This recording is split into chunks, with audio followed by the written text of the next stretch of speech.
Does a father have rights to use his daughter's salary according to his own plans and not let her use any of it?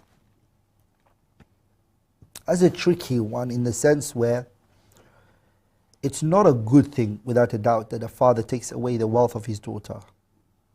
It's not a good thing.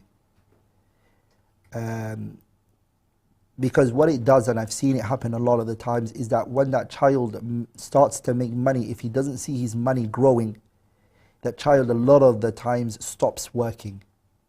He just stops working because he believes that, what's the point of working? I'm not going to keep my money anyways. So it's not productive in doing that.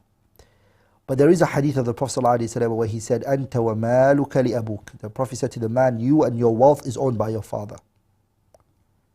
So the child has to understand that you wouldn't have been in this world if it wasn't for your parents.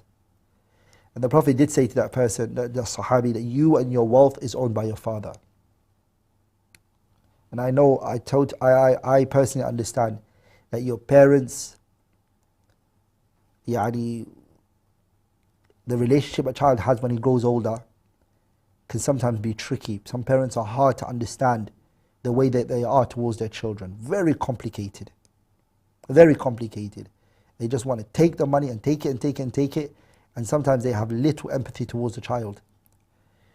But my argument here is, Allahu A'lam for how long your parents are going to live in this world, so just make them happy whilst they're in this world, to just attain your place in Jannah, inshaAllah ta'ala.